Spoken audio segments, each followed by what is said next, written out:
Welcome to Ancient Enigmas, the channel that unravels the mysteries and legends of the past. Join us on a captivating journey through history as we uncover the secrets that have fascinated humanity for centuries. From lost civilizations to mythical tales that shaped our culture, we explore the events that left an indelible mark on our world. The history of vampires is a captivating journey through time, brimming with enigmatic tales and enduring mysteries that have fascinated humanity for centuries. From ancient folklore to modern-day pop culture, these nocturnal creatures have left an indelible mark on our collective imagination. Delving into the shadows of legend and lore, this essay unravels the complex tapestry of vampire mythology, shedding light on the origins, evolution, and enduring fascination surrounding these immortal beings. As we explore the strange mysteries surrounding vampires, we embark on a quest to understand the enduring allure and enduring questions that shroud these supernatural beings in an eerie, tantalizing mystique. Ancient Mesopotamia, located in the region of modern-day Iraq and parts of Syria, was home to one of the earliest recorded civilizations in human history. It was a rich and diverse cultural landscape where various myths and legends emerged, including those featuring supernatural creatures resembling vampires. In Mesopotamian mythology, the Akkadians, who were one of the dominant groups in the region, believed in a female demon called Lilitu, or Lilith. Lilith was depicted as a powerful and seductive being, often associated with storms, disease, and death. She was believed to have the ability to transform into various forms, including an owl or a winged creature. One of the notable characteristics attributed to Lilith was her tendency to prey on humans, particularly newborn children. She was considered a dangerous creature who would attack infants, causing illness or death. It was believed that Lilith targeted vulnerable infants in their cribs or while they slept, using her supernatural powers to drain their blood or steal their life force. The concept of Lilith as a blood-drinking demon or vampire-like creature reflected the ancient Mesopotamians' belief in malevolent forces that threatened their well-being. These beliefs served as explanations for various misfortunes and unexplained phenomena, such as sudden infant deaths or illnesses. Lilith's mythological significance extended beyond her role as a blood-drinking demon. She was also associated with themes of female empowerment, sexual independence, and defiance of patriarchal norms. In some accounts, Lilith was portrayed as the first wife of Adam in the Garden of Eden, who rebelled against him and fled to the wilderness, refusing to submit to his authority. This portrayal of Lilith as an independent and assertive figure challenged traditional gender roles and societal expectations. Over time, Lilith's character and mythology evolved in different cultures and religious traditions. Her presence can be found in Jewish folklore, where she is often associated with the succubus, a female demon that seduces men in their sleep. She also appears in various forms in later works of literature, such as in the poems of Sumerian and Babylonian literature, as well as in medieval European texts. The concept of blood-drinking demons or creatures resembling vampires in ancient Mesopotamia, particularly in the form of Lilith, demonstrates the rich and diverse nature of mythologies and beliefs that emerged in this ancient civilization. These stories serve to explain the mysteries of the world, reflect societal fears and desires, and shape cultural practices and rituals. In ancient Greek and Roman mythology, Empusae and Lamia were two types of creatures with vampiric characteristics. These beings were often depicted as female and were associated with seduction, as well as the consumption of human blood or flesh. The Empusae, also known as Empusae, were supernatural beings originating from Greek mythology. They were considered to be the daughters of the goddess Hecate. Empusae were often portrayed as beautiful, seductive women with fiery appearances, including flaming hair and bronze legs. They possessed the ability to shapeshift, appearing in various forms to deceive and seduce their victims. Empusae were notorious for preying on travelers and lone individuals, particularly men, as they would allure them with their charms and lure them to secluded areas. Once they had entrapped their victims, they would reveal their true monstrous forms, which often involved a combination of animal and human attributes.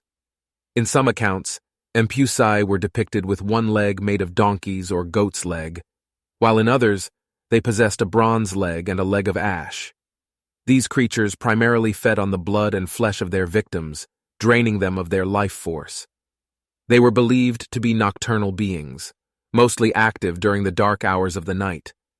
To protect oneself from an impusa, individuals would often resort to charms, spells, or invoking the name of a god, as these creatures were thought to be susceptible to divine intervention.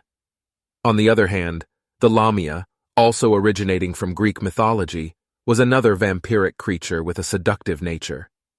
The story of Lamia varied across different accounts, but she was commonly described as a queen of Libya, or a beautiful mistress of Zeus. She fell victim to the wrath of Zeus's jealous wife, Hera, who cursed her with an insatiable appetite for devouring children. Lamia transformed into a monstrous creature with a serpent-like lower body and a woman's torso and head. She was depicted as a terrifying being with sunken, hollow eyes and sharp fangs. In some versions, Lamia had the power of illusion, allowing her to disguise herself as an attractive woman to entice men. Lamia's preferred prey were young children, whom she would lure away from their homes or snatch from their beds. She would consume their flesh or drink their blood, satisfying her gruesome desires. Lamia's legend served as a cautionary tale to parents, warning them to protect their children from unknown dangers. The tales of Impusae and Lamia, with their vampiric attributes and seductive nature, reflect the ancient Greek and Roman culture's fascination with the supernatural and the dark aspects of human desires. These creatures embodied the fears and temptations that plagued society, cautioning individuals against succumbing to allurements that could lead to their downfall. Slavic folklore is a vast and diverse collection of myths, legends, and supernatural creatures that have been passed down through generations in the Slavic regions of Eastern Europe. One of the most prominent figures in Slavic folklore is the vampire, which has gained worldwide recognition and has become a staple in popular culture. The Slavic word for vampire, upir, or upir, is believed to be the root of the term vampire itself. The concept of the vampire in Slavic folklore differs from the modern interpretation popularized by Western literature and films. In Slavic folklore, vampires are often depicted as revenants or undead beings that rise from the grave to prey upon the living. They are believed to have various supernatural powers and are typically associated with death, disease, and the consumption of blood. Different Slavic countries have their own unique variations of vampires. For example, in Romania, the vampire is known as the strigoi.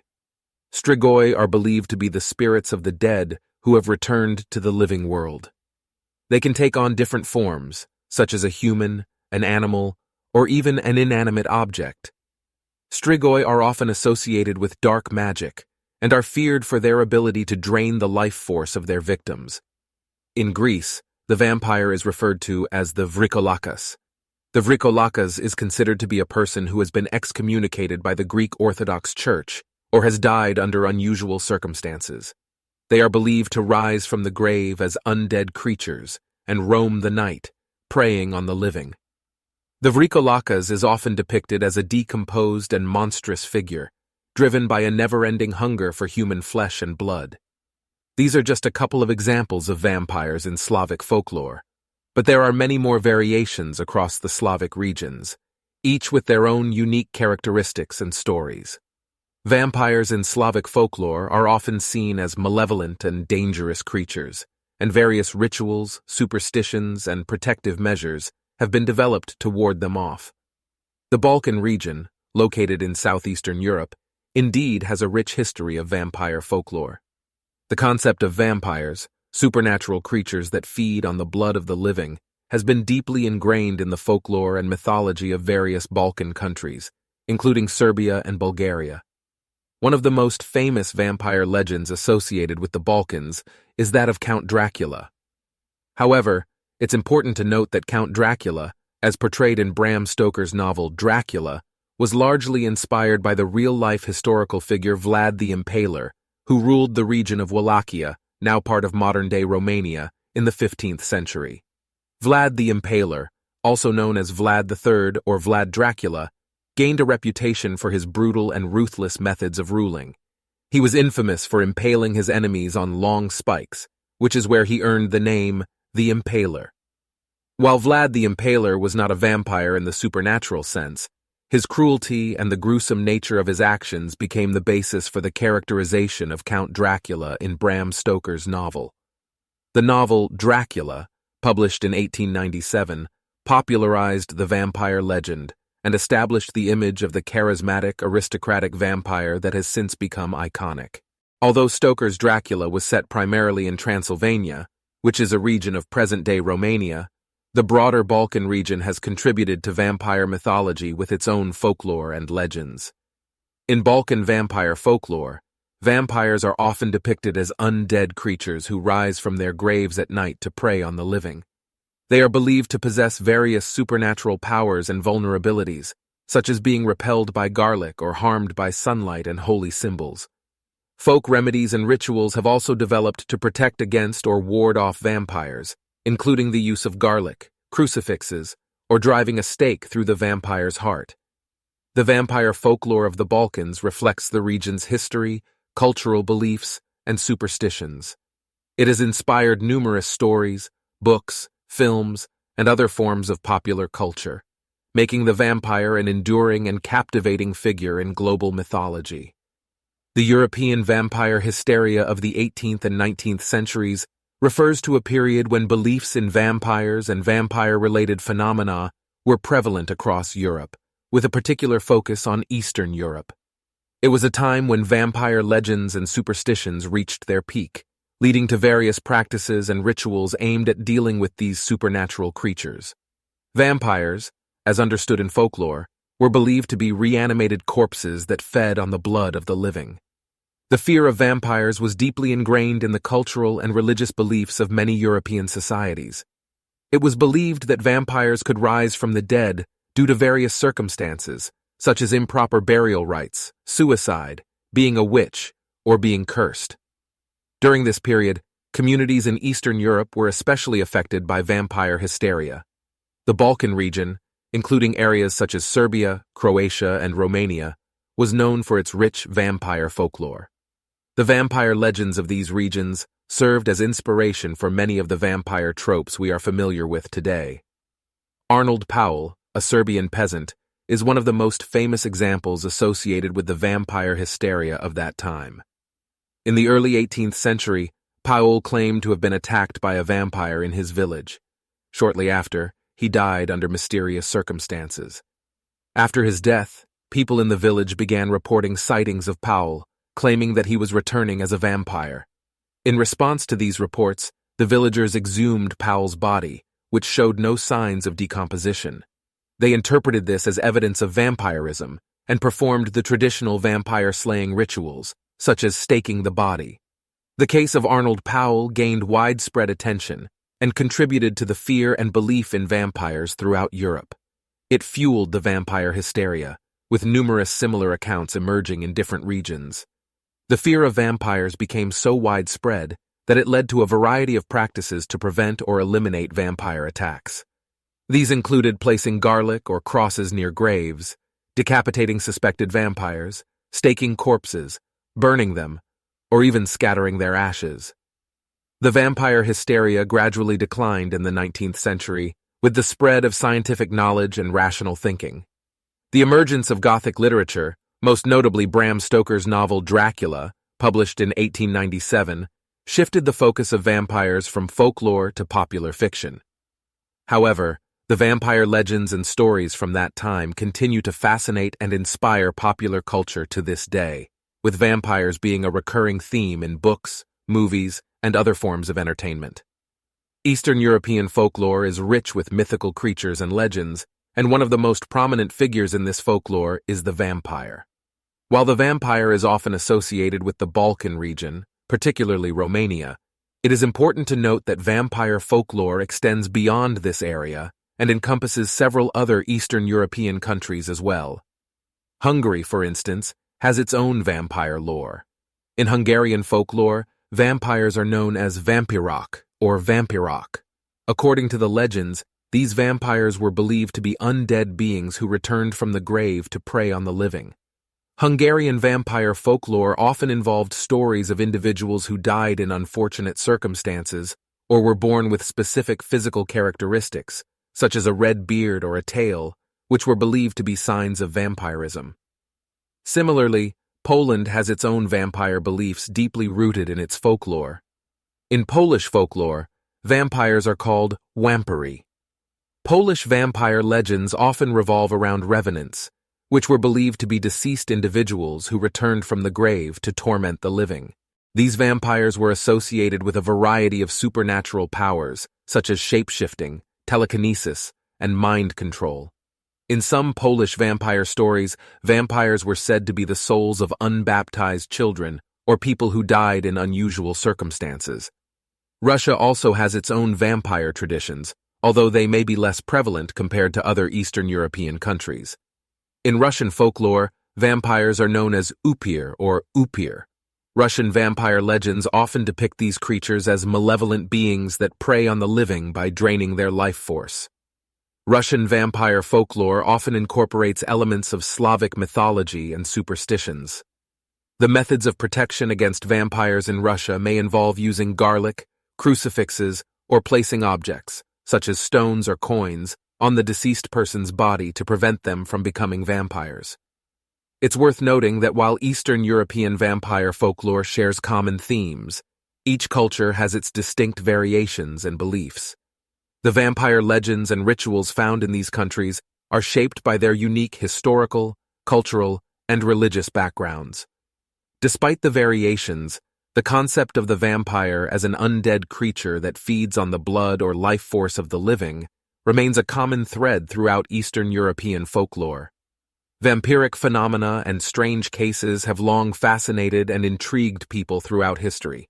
While the existence of literal vampires is a matter of folklore and mythology, there have been several intriguing cases and phenomena associated with vampirism.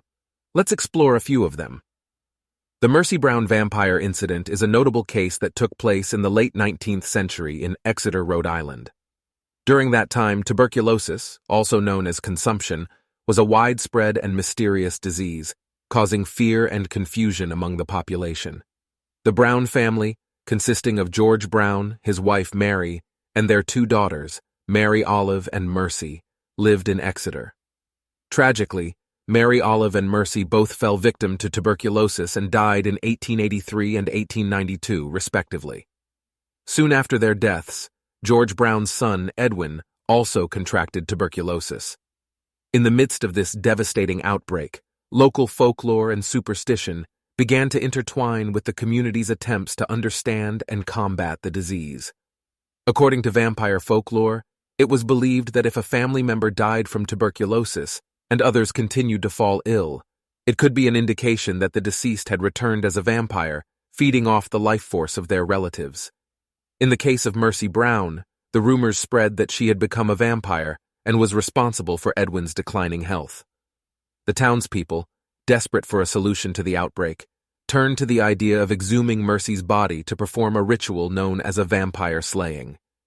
In March 1892, Mercy's grave was opened, and her body was examined by local doctor Harold Metcalf and several community members. Despite the passage of time and decomposition, some believed they observed signs of vampirism, such as the presence of blood in her heart and fresh, pliable organs. However, these observations were likely due to natural decomposition processes. To put an end to the vampire fears and to save Edwin, Mercy's heart was removed and burned on a nearby rock. The ashes were then mixed with water and given to Edwin to drink, in the belief that this act would cure him of tuberculosis and break the vampire's hold.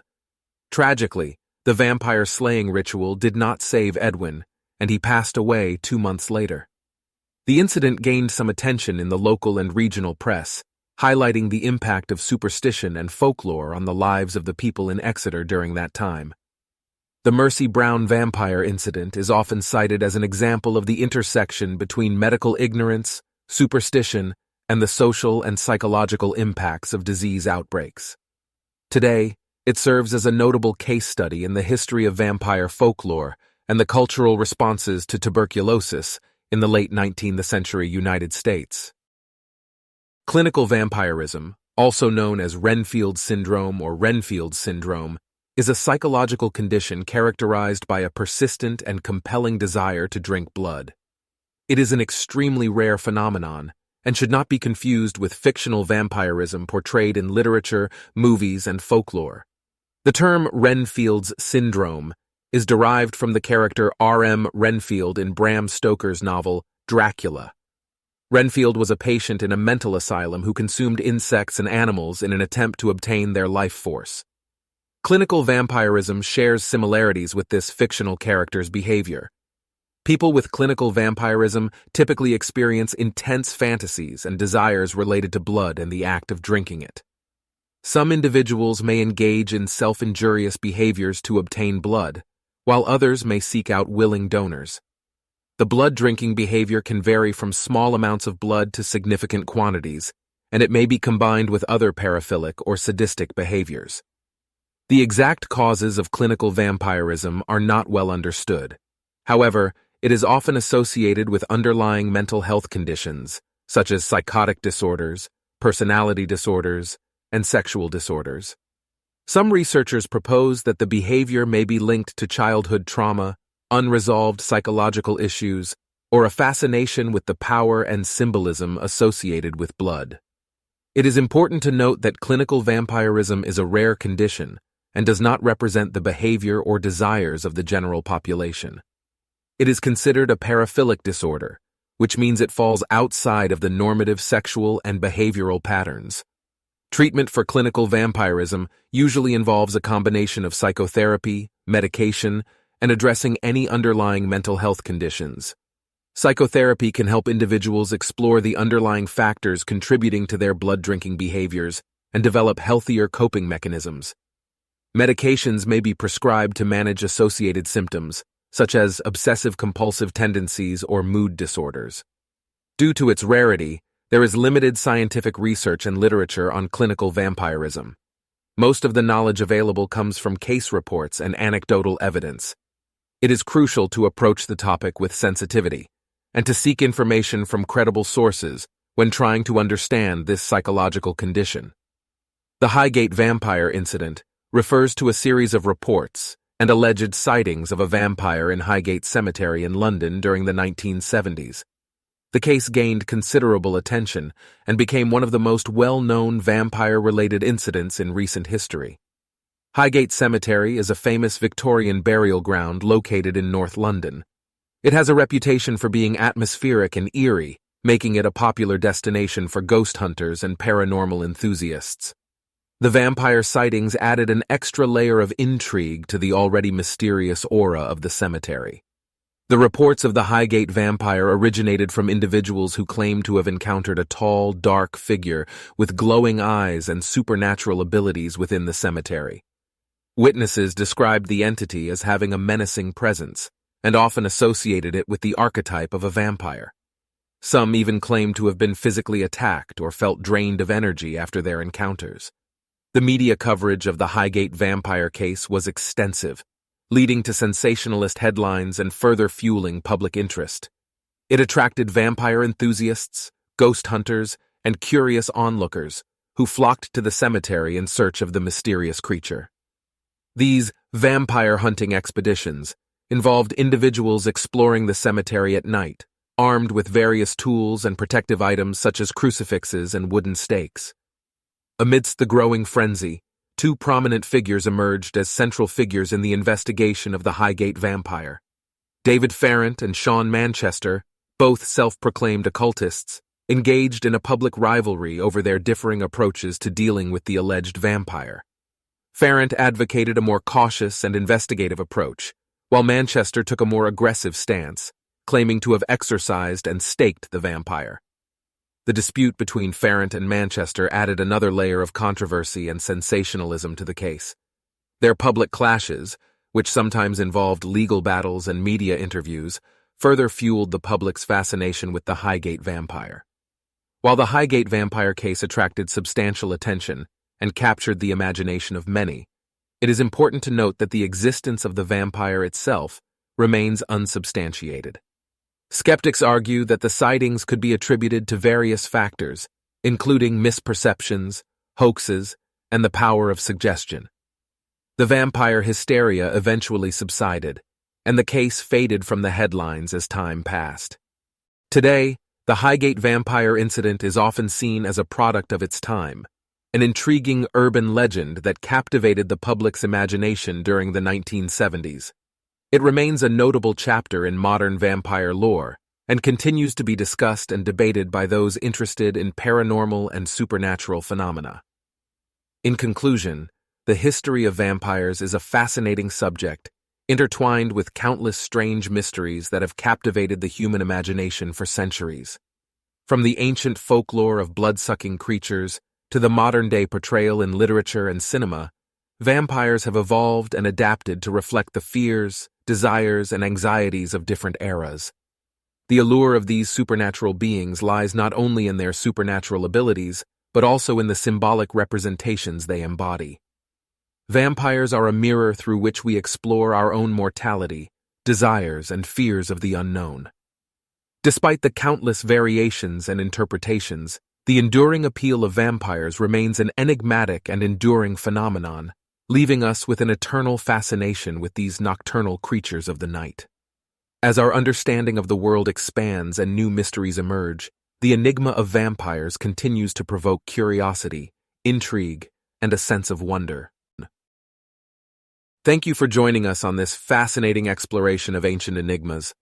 If you enjoyed this video and want to uncover more mysteries from the past, don't forget to hit that like button and subscribe to our channel.